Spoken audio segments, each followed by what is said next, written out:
Namo Aditapha. Thank you for joining me for a daily practice check-in. Listen, listen, listen. This beautiful sound calls us back to our true home.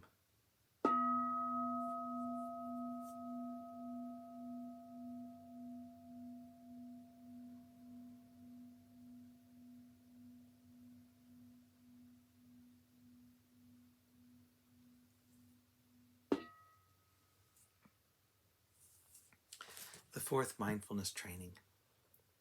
Aware of the suffering caused by unmindful speech and the inability to listen to others, I vow to cultivate loving speech and deep listening in order to bring joy and happiness to others and to relieve others of their suffering. Knowing that words can create happiness or suffering, I'm determined to speak truthfully with words that inspire self-confidence, joy, and hope. I will not spread news I do not know to be certain, and will not criticize or condemn things of which I am not sure. I will refrain from uttering words that can cause division or discord, or that can cause the family or the community to break. I'm determined to make all efforts to reconcile and resolve all conflicts, however small.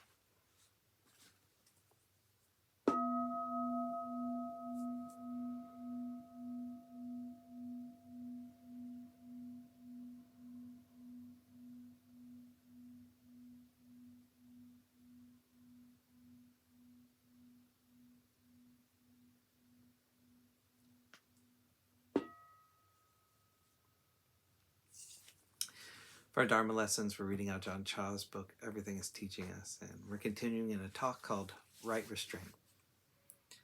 I gained some understanding on this trip that I'd like to share with you. I felt that I was going to create benefit for myself, for others, and for the sasana, benefit of the populace in general, and for our sangha, every one of you. I didn't just go for sightseeing, to visit various countries out of curiosity. I went for good purpose, for myself and others, for this life and the next, for the ultimate purpose. When you come down to it, everyone is equal. Someone with wisdom will see it this way. Someone with wisdom is always traveling good paths, finding meaning in their comings and goings. I'll give an analogy. You may go someplace and encounter some bad people there.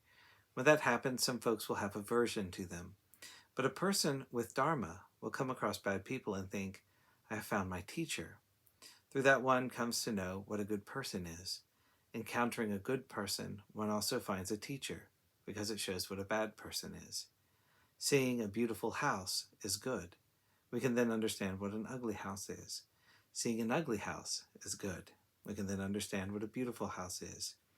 With Dharma, we don't discard any experience, not even the slightest. Thus the Buddha said, O bhikkhus, view this world as an ornamented and bejeweled royal chariot, by which fools are entranced, but which is meaningless to the wise. When I was studying Naktam Ek, the third and highest level of examinations in Dharma and Vinaya in Thailand, I often contemplated this saying. It seemed really meaningful, but it was when I started practicing that the meaning became clear. O bhikkhus, this means all of us sitting here. View this world, the world of humans, the akasaloka, the worlds of all sentient beings, all existing worlds. If one knows the world clearly, it isn't necessary to do any special sort of meditation. If one knows the world is thus according to reality, there will be nothing lacking at all. The Buddha knew the world clearly. He knew the world for what it actually was. Knowing the world clearly is knowing the subtle Dharma. One is not concerned with or anxious about the world. If one knows the world clearly, then there are no worldly dharmas. We are no longer influenced by the worldly dharmas.